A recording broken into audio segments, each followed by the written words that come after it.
The David Pakman Show at davidpakman.com.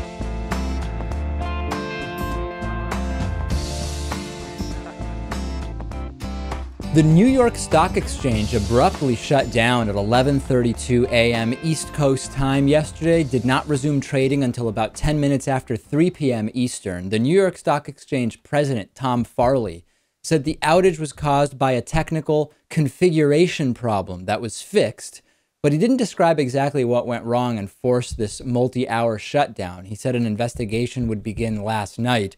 The Homeland Security Secretary, Johnson, said that there was no indication that this was anything nefarious, that there were any bad actors, or that this was a cyber attack.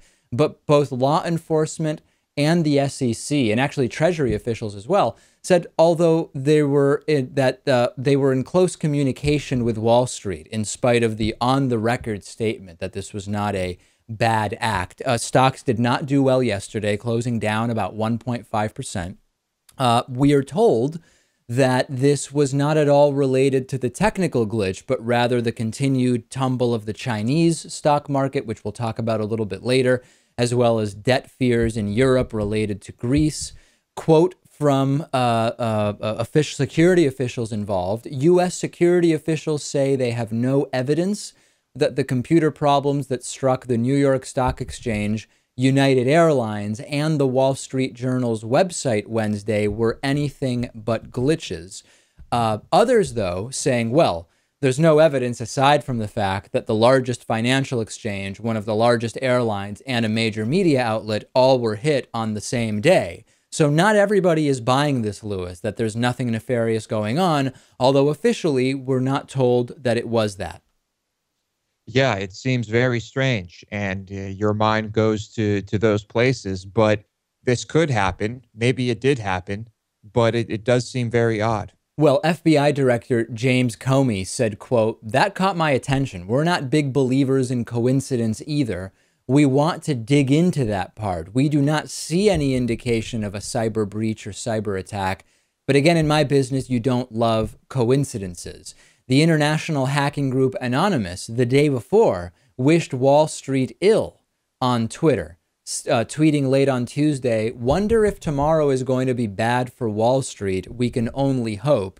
And generally, this is bringing up a lot of questions related to people's fears about the vulnerability of American computer systems. Really a lot of questions here, I have to say. Yes, there are vulnerabilities all over the place. And, maybe this was some rogue person from Anonymous. They usually will announce as a whole that they're going to do something before they do it. China's securities regulators have now banned major shareholders, corporate executives, and directors from selling stakes in listed companies for 6 months. This is part of the effort to stop the huge tumble that has been happening in that stock market. Over the last month, about $3.5 trillion in value has evaporated. So the new rule is that investors with stakes exceeding 5% have to maintain their positions. This is intended to guard stability and to prevent more of an extended plunge here. This is a concern, Lewis, because as we talked about yesterday, regulators have been almost daily unveiling a pretty radical market boosting measure. And this includes all sorts of different strategies, including drastically lowering interest rates, now forbidding anyone who's a major shareholder from selling their stake. This, as Mark Mobius, chairman of Templeton Emerging Markets Group, said, suggests desperation, saying it also creates more fear because it shows they have lost control. The numbers are really bad. The Shanghai Composite Index slid another 5.9% yesterday. That is a huge one-day fall. I mean, just staggering. Yeah, it's incredible. And imagine being told, as you watch, your ownership of these companies or whatever plummet, that you can do nothing about it. Imagine what would happen in this country if our government even suggested something like this. So this 1 month plunge in the Chinese stock market has been worth, in other words, the amount of value lost by this plunge is about equal to the entire annual output of Germany, which is one of the world's largest economies. That amount of value has disappeared. It's like Germany falling off the map completely, that's how much value the Chinese stock market has lost during this time. And Christopher Balding, who's a professor of economics at Peking University, said it's not possible to know exactly why so many companies have suspended trading, but that a bunch of the bigger companies suspended trading because they had used their own stock as collateral for loans, and they wanted to lock in the value for the collateral. Think about that for a second. Think about what that means. The idea of collateral is, if we can't pay back the loan, here's something else of value that the lender could take instead to recoup some of the losses. So, for example, with a mortgage, often the collateral is the house itself. If all of a sudden the homeowner loses their job and can't pay for that mortgage, the bank can take back the house and sell that to make good on that loan, to recover their losses. From a logical point of view, if I'm the chairman of you know, Lewis's Cakes, let's say Lewis has a cake company, and I take out a loan, and as collateral, I offer shares in my own company. Think about what would happen if I can't even pay back my loan, if Lewis's Cakes can't pay back its loan. It follows logically that their share price would obviously have plummeted, and thus that collateral would not really be worth very much. This is exactly an example of part of the problem with this entire market run-up that has taken place in China. Yeah, of course, we think about this and we say, well, why would anyone even accept that as collateral? And I guess it's, you know, that's a sign of you know, how things operate in China. Well, it's a sign of, as we talked about yesterday, the sort of irrational exuberance with regard to the market, which is, hey, we'll give a mortgage to whoever because properties are just skyrocketing. If they can't pay for the mortgage, we'll have a really valuable house. Same logic. Hey, stocks are just exploding. China is the future. If the company can't pay us back, we'll take their stock, which is just going to be worth so much. And clearly, as we've seen about a third of the market value evaporate, that is just not the case. I think this is an important reality check for China, at the very least. Stunning video from Kentucky, where a Kentucky county clerk is on camera denying a same-sex couple a marriage license after police were called. The video has gone viral. David Moore and his fiancée went to their local county courthouse to request a marriage license, which of course they can do now that the Supreme Court has ruled states cannot ban same-sex marriage as per the Constitution. They waited about 10 minutes in the Rowan County, Kentucky courthouse. Police officers showed up and then told the couple, approach the clerk's counter.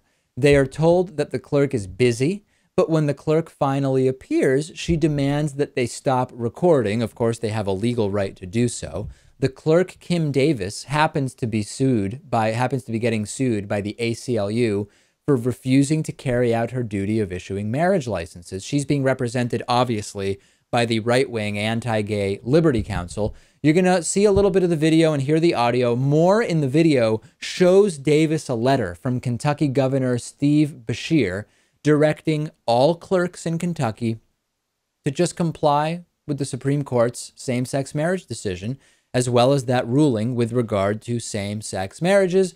She refuses. Let's take a look at the video.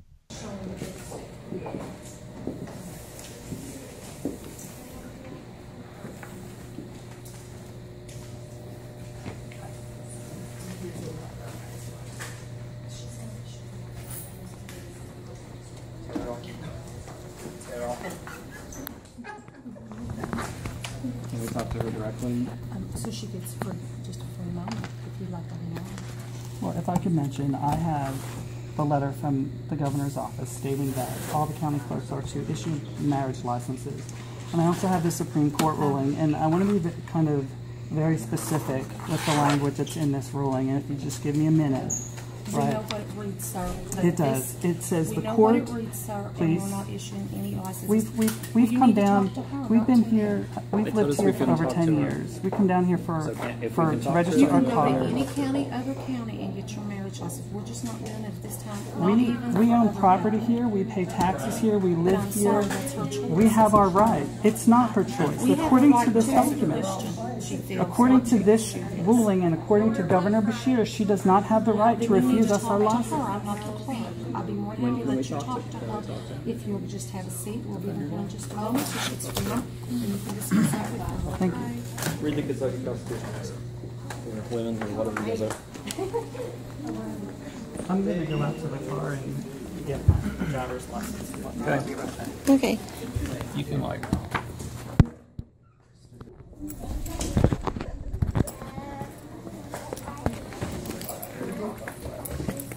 Well, I'd like you to put your phone away. This is his right to have it filmed as well.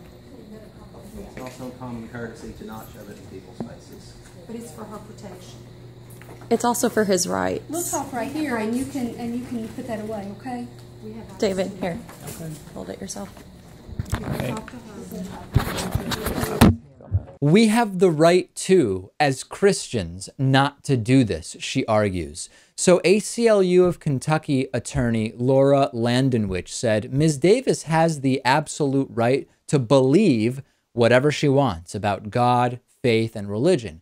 But as a government official who swore an oath to uphold the law, she cannot pick and choose who she is going to serve or which duties her office will perform based on her religious beliefs. It is almost staggering that this absurd woman is willing to defy the Supreme Court, defy her state's governor, and the law to use the offices that are paid for by the taxpayer, the utilities that are paid for by the taxpayer, and personnel paid for by the taxpayer to break the law. And not only with regard to the gay marriage ruling, Lewis, but also demanding that the camera be turned off, which doesn't have to happen. It's perfectly legal. She seems to have a very little understanding of the law and the laws surrounding the camera and everything we witness here. But could we say that her conviction and her defiance in any way is admirable? I mean, does she know that she might be sued because of this? Does she know that she's breaking the law? I mean, is there anything brave or admirable happening here? There is nothing brave. There is nothing admirable happening here. There is merely a misunderstanding of the separation of church and state. And there is this underlying belief that you get to opt out if you arbitrarily, by your choice only, decide that you need to bring your religious beliefs, which are totally self-professed, into the civil sphere. We have separation of church and state, and the ACLU said it perfectly. She can think whatever she wants. She can believe whatever she wants. She can pray to whatever she wants regarding gay marriage in her church. But as a public official, funded by taxpayers, working at the direction of the governor and within the context of laws that this country has, she can't say, I am not going to follow the law. You just can't do it. Well, she can, but what's going to happen is that she will either be forced to or she will lose her job. And I think that's what we are going to see happen. And then you know what will happen if and when that happens, right, Lewis? The right will say, hey, Christians are discriminated against. There's a war on Christians. First Amendment. First Amendment, absolutely. That one's always a popular one. So yeah, they're lining themselves up here to make all sorts of ludicrous arguments. And sadly, there is a contingent of people in this country who will sympathize with those points of view. Truly sad. Yeah, and do you think we'll see a Kickstarter for this woman for her legal fees? Is she going to make $1 million overnight now? I really hope not. We will continue to follow what happens here. The video is stunning, and this is exactly what we expected. Some pushback from clerks, individual clerks at the state level. It is not going to persevere. I can assure you that. Send me your thoughts on Twitter, twitter.com/dpacman. The David Pakman Show at davidpakman.com.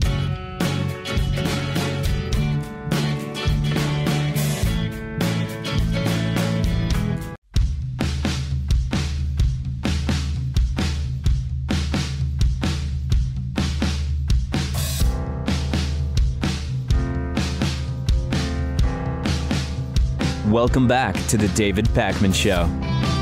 Our program depends on our audience taking part in what we call the David Pakman Show membership program. Today's new member of the day is Catherine Mastroianni. Catherine, thank you for being a David Pakman Show member. Catherine gets all the great member benefits, including the bonus show, the commercial-free audio and video feeds of the show, the archive of shows dating back almost 10 years to August of 2005. And Catherine knows that she's voting with her dollars, very few dollars a month, just a couple of cups of coffee, really, by going to davidpakman.com/membership and supporting independent media. I have a great film recommendation for you today. Lewis told me about this one. It's called On the Way to School, and it's the story of the journey that kids in 4 different parts of the world make when going to school each day. This includes Kenya, this includes Argentina, this includes the Moroccan Atlas Mountains, as well as India. And it is incredibly well filmed, Lewis, such that when I watched it, I actually questioned whether it was even really a documentary, because it's just filmed in such an incredibly a visually appealing way. I actually don't know how they did some pieces of it.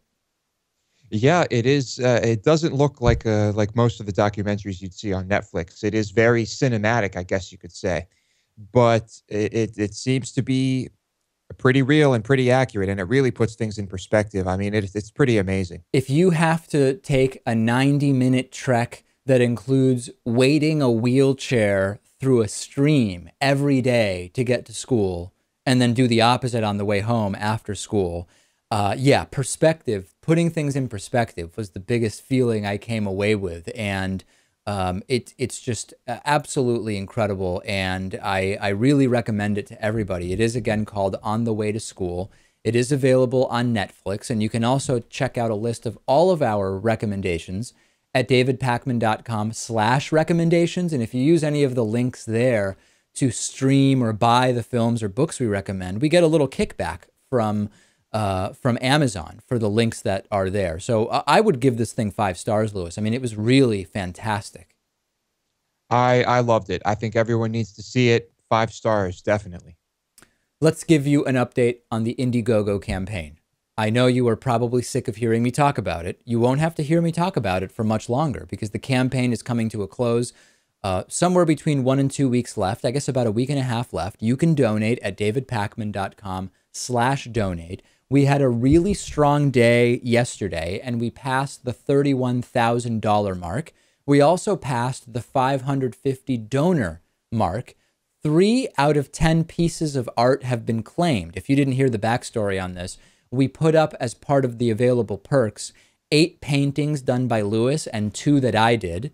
The first one that was selected was one of mine. Since then, 2 more have been selected, and I don't know exactly which they are. It's basically a first come, first served thing, where we'll go in order and let people choose from the remaining pieces of art. Statistically, Lewis, this means that one of your pieces of art has sold. Yes, I'm thrilled that someone wants to put my artwork on their wall or on their refrigerator, or maybe they just want to burn it, but they paid for it. So, it's great. It would be incredible if we offer these pieces of art and then we get video after they've been delivered of them burning in the backyard of some David Pakman Show viewer. Yeah, maybe it was a Hatriot who ordered them. Yeah, probably not. I'm thrilled that they are moving right now. So 7 pieces of art available at davidpakman.com/donate, and tons of other great perks as well. 80 bumper stickers have been selected, 60 David Pakman Show t-shirts, 33 hoodies, 8 Hatriot Mail movie posters, 4 of what we call the full package, which includes t-shirt, hoodie, as well as bumper stickers, and I think maybe even something else. Let's keep the momentum going. We're starting to see that acceleration as we close in on the end of the campaign. davidpakman.com/donate is the place to go. Support independent media. The show has come so far, and I'm excited, Lewis, about the potential next steps that we're looking at here. Yeah, it's just, waiting in anticipation of this, the end of this campaign. I'm freaking out. I'm going crazy. Let's continue to follow up on Bill Cosby. Bill Cosby, who, based on some court documents that were recently revealed, has essentially admitted to procuring and giving drugs to women in order to have sex with them. The Los Angeles Police Department says it is indeed going to explore any sexual assault accusations against Bill Cosby including accusations for which the statute of limitations has expired. So this statement from the Los Angeles Police Department to ABC News, that there is indeed an awareness and an investigation to some extent of Bill Cosby's actions, happens to come just 2 days after these court filings were released talking about Quaaludes and Benadryl given to women before sex. The quote that Bill Cosby, that quote where Bill Cosby admits to that, is in a plaintiff's motion filed as part of a civil case against Bill Cosby for alleged sexual assault, which he did settle back in 2006 for an undisclosed amount. And after this happened, Lewis, many of the women who have accused Bill Cosby are coming out and speaking. Joan Tarsish told CNN, after all these years, I'm validated. Barbara Bowman told CNN it was like everything turned a 180. And most interestingly, there's this woman, Jill Scott, who has been one of Bill Cosby's most public defenders. Back in December, called all of the allegations against Bill Cosby insane. She tweeted this week that for her, the sworn testimony is proof, saying she's completely disgusted. So this is not looking good for Bill Cosby.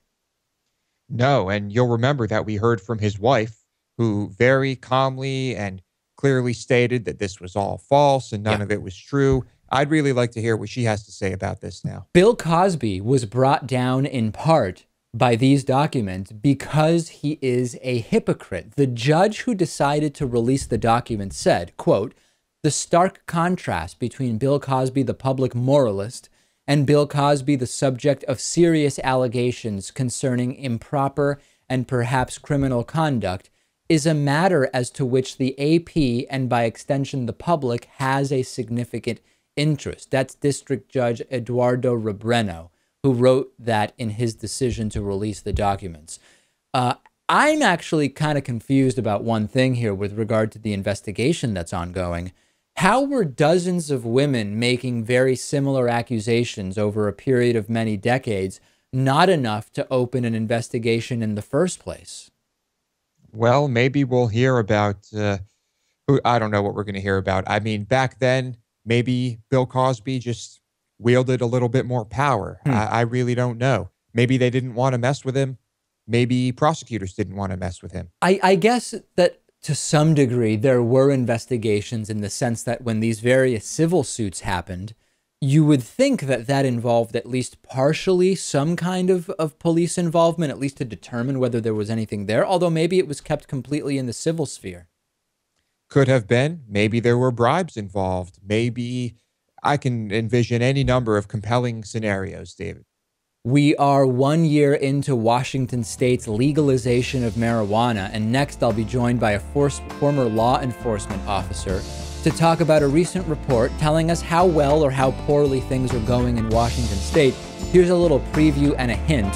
Things are not going poorly. That's next. The David Pakman Show at davidpakman.com.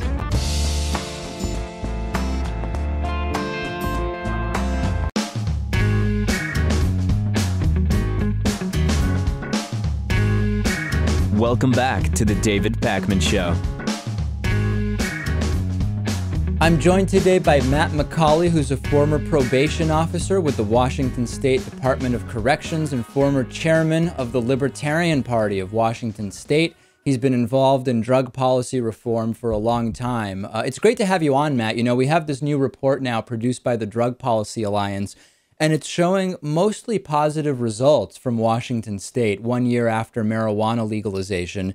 And one thing I think is important whenever we do an analysis of how marijuana is working in a particular state is we need to talk about medical versus recreational, right? I think that's a good place to start.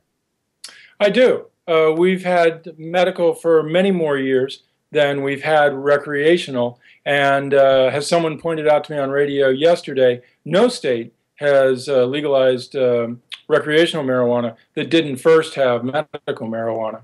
So violent crime has been decreasing, which is something that we also observed in Colorado.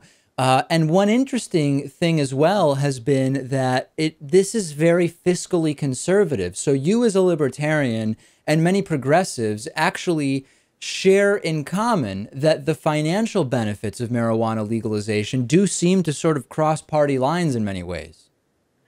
Well, as a former law enforcement official, my thoughts about, as a libertarian, I'm never happy about new taxes. But as a former public safety official, if marijuana is going to be sold in the state of Washington, I want it sold under publicly derived rules and regulations. I don't want to leave to the criminal gangs, who's going to buy it and at what price, whether that might be, 100 times its quote unquote true value on a grade school playground.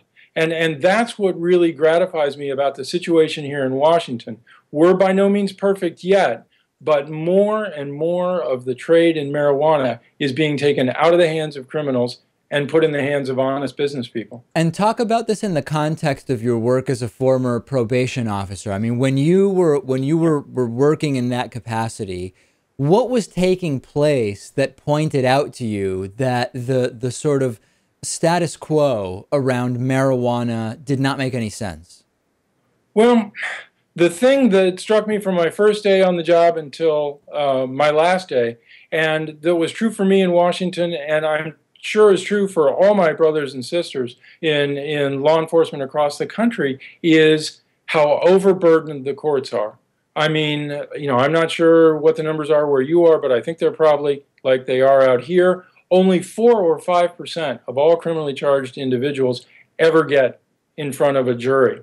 There is never enough space in the local jail, in the state prisons, for the murderers and the child molesters and the strong-arm thieves to spend their full terms in prison. But somehow we seem to have the money and the space to process year after year thousands and tens of thousands and millions of people whose only problem is that they prefer an intoxicant that's illicit as opposed to legal. And that's the thing that made me so mad in my career, is I couldn't send bad people to jail or to prison to reflect on what they'd done, because we had to send back people who'd violated some ridiculous mandatory minimum regarding marijuana or some other illicit drug. Let's talk about the different components of the fiscal side of it, and then I do want to get into the crime side of this.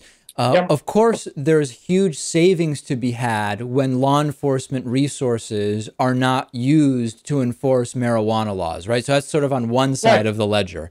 On the other side of the ledger, though, there are these revenues, which Washington in particular collected $83 million in marijuana tax revenues. And those then can also circle back into further reducing expenditures by being put into substance abuse prevention or treatment programs, etc. So this is really a multifaceted, fiscally conservative policy. And that was one of the things about the Enabling Initiative 502, was that it, some of the money gathered through taxes is going to go back to the general fund to be used how politicians see best. But there were some designated revenue streams. Some money, like you're saying, was going to go to treat those with substance abuse problems. Some money was channeled to our major and quite good research universities here in Washington, University of Washington, Washington State, to do reliable, genuinely scientific research into both the medical benefits of marijuana and also the social scientific issues about, well, does it lead to apathy and failure in school and the workplace? And, is it a gateway to some other stronger drugs? And, how is the test we now have? Now we have a legally defined test for what a marijuana intoxicated driver is. Is that test accurate? Is it valid? Do we need to adjust it somehow? All these things are coming to pass, and they're coming to pass with money that legal buyers, pay through their taxes. So let's talk a little bit about the crime element. As the report says, violent crime has decreased in Washington since the passage of I-502. Other crime rates have remained more or less stable. Is that a surprise to you as someone who worked within law enforcement?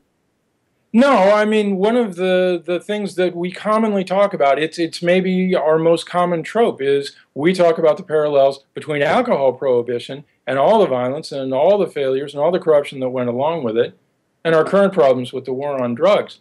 And one of the things that you saw after repeal regarding alcohol prohibition in 1933 is just a plummeting of, federal crimes involving guns, just dropped off the table, just shot down. Violent crime of all type, at least that was federally reported, just shot down. Murders across the United States just plummeted. And so we, quite frankly, expected to see a drop in violent crime here in Washington. Also, getting back to what we were talking about, now that police, aren't chasing people, with a dime bag in their back pocket and have something better to do, they've got more investigative time and resources to go after the real criminals. And probably, some members of the criminal class are smoking their now legal marijuana, staying home and watching the Brady Bunch on reruns. So all these things in combination have led to that falling crime rate. I'd also point out in those statistics one little interesting sidelight, and that's this. One of the things our opponents were sure was going to happen was one locus of crime would be the retail marijuana outlets themselves. That just like, sort of liquor stores in downtown neighborhoods in the 60s and 70s, there would be all kinds of stick-ups and strong-arm robberies at the points of sale themselves. That has not happened. I know of no single case like that. There have been some break-ins, overnight, people sort of digging under the wall and getting into the grow operation and stealing some plants, or getting into the retail establishment through an unlocked back door after hours to loot the till. But I don't know of any, there is absolutely no evidence that the retail establishments have become crime hotspots. I think that there would be a good argument to be made, even if that were the case, that in many instances, that's because a lot of these marijuana businesses cannot have a proper bank account. And thus they are led into having huge amounts of cash, which is a way, if you want to make someone a target for that type of theft and burglary, make it so that they have to keep all their money in cash, right? I'm afraid that issue falls very close to home. I live in a suburb of a suburb. I live in a neighborhood called Fairwood, which is on the outskirts of the city of Renton. If you've ever flown in a 737 on, say, Southwest Air or Ryanair, you've flown in a 737. So there is a medical marijuana dispensary in Fairwood, and a local family owns it and runs it. And there were, rumors, small talk around town that they had quite a bit of cash in their home on nearby Lake Desire, because no bank would touch it, no credit union would account for it. And one day, the oldest son of the family came home from the dispensary early and surprised two burglars, and the burglars shot him dead. And by all accounts, he was a star athlete at one of the local high schools. He was a well-liked, well-respected young man in the prime of life, running a thriving business from all appearances. And he was dead in his early 20s. And I blame that death on the federal authorities standing in our way and not allowing local financial institutions to touch drug money, marijuana money, in any way, shape, or form. It has fatal consequences. No question about that. That needs to be changed. Of course, marijuana needs to be rescheduled at the federal level. All of these issues, important ones. And so far, mostly good news from this report 1 year in from Washington State. I'll remind everybody, we've been speaking with Matt McCally, former probation officer with the Washington State Department of Corrections, former chairman of the Libertarian Party of Washington State. Thanks so much for talking to us about this. Thanks very much, and I hope you'll dial us up again in another year when we can tell you about the synchronization that's now about to start between medical and recreational marijuana, and when those tax revenues are up near where the original, forecasts have been. The David Pakman Show at davidpakman.com.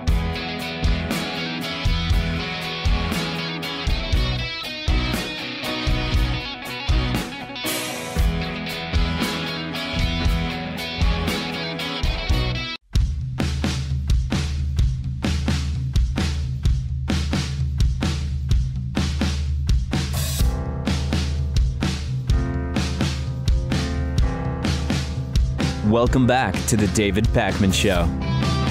All right, so we finally got a vote in the South Carolina House about removing the Confederate flag from Capitol grounds. You have probably heard some grumbling, some discussion, even if not on this program, somewhere else in media, that since that horrible Charleston, South Carolina shooting perpetrated by Dylan Roof, there has been a big uprising to remove the Confederate flag, given all of the racism and segregation that it represents, in addition to maybe representing Southern pride or rebellion for some in the South, for removing that, because it is offensive to so many. And the South Carolina House did indeed vote in favor of removing the Confederate flag from Capitol grounds. The move came early this morning after 13 hours of passionate and contentious debate, only a few weeks after the shooting of 9 black church members.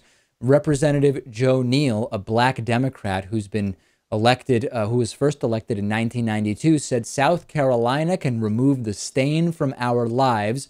I never thought in my lifetime I would see this. What do you think, Louis? Surprised at the results of the vote?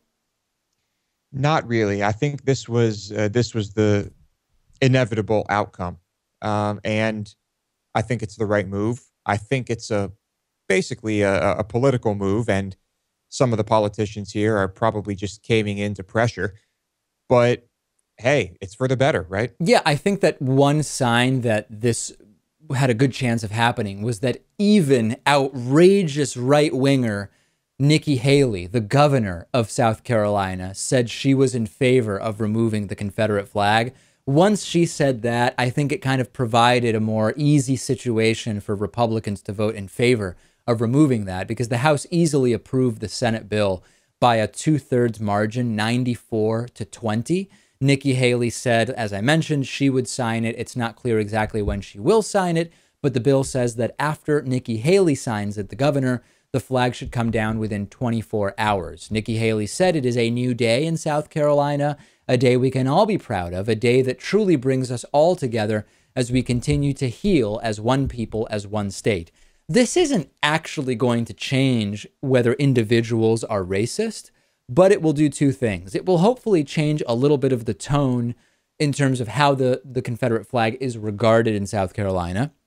And it might also provide some racists a little bit of cover. They can say, hey, I voted to get rid of that Confederate flag. I'm no racist, in spite of the fact that I support whatever policy that's disproportionately terrible for minorities. Yeah, we know that there are thousands and thousands and thousands of people in South Carolina that don't really have any concept of what that flag is.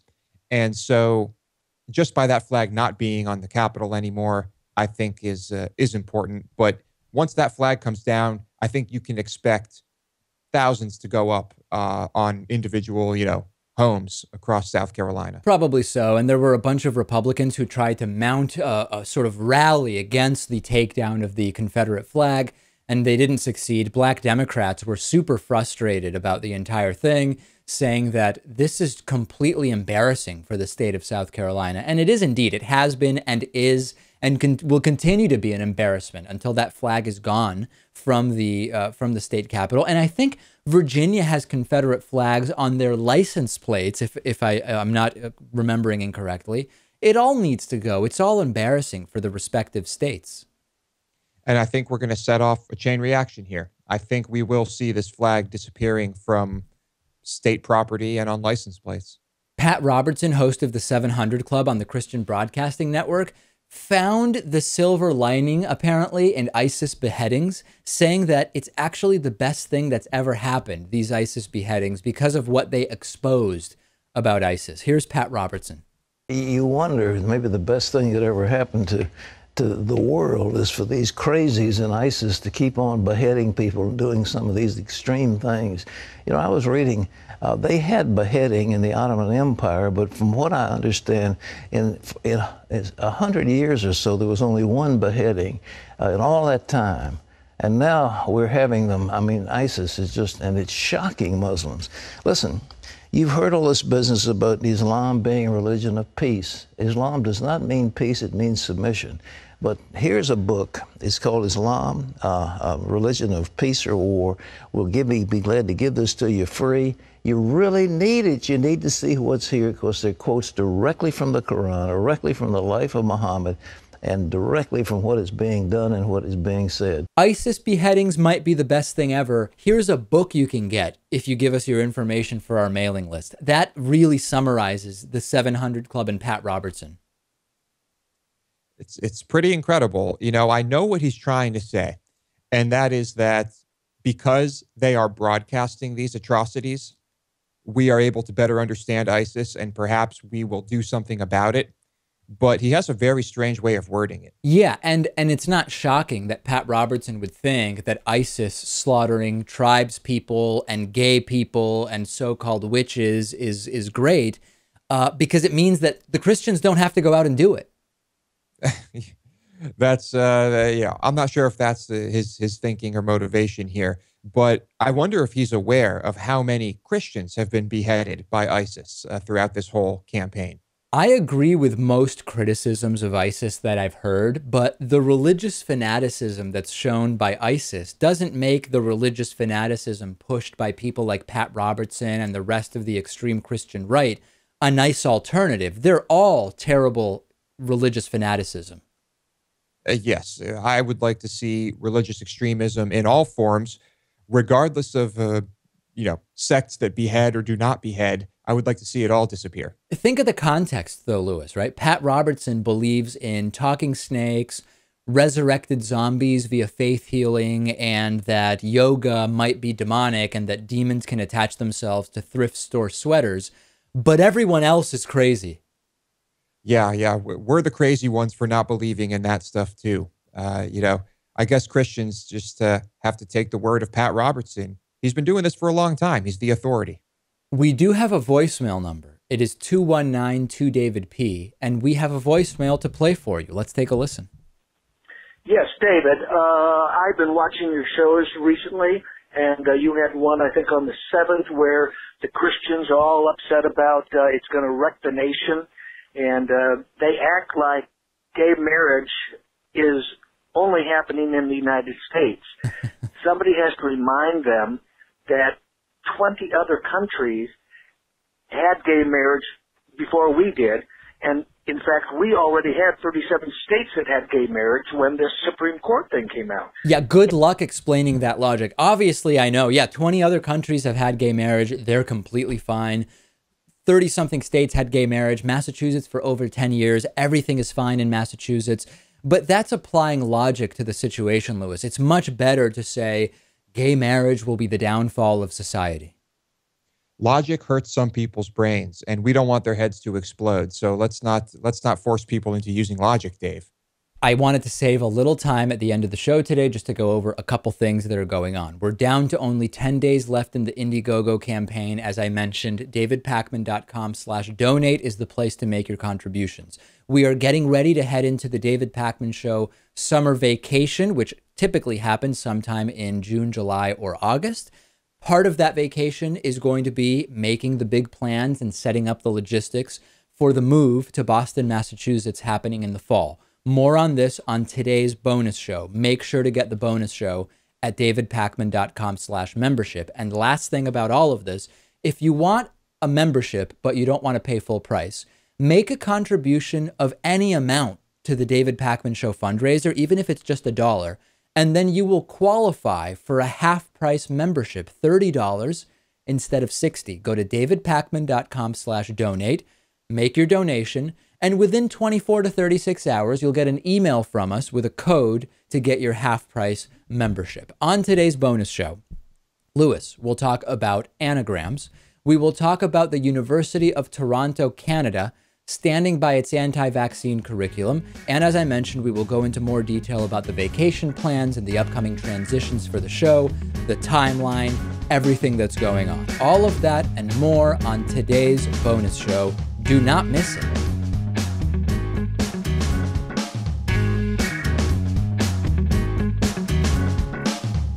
The David Pakman Show at davidpakman.com.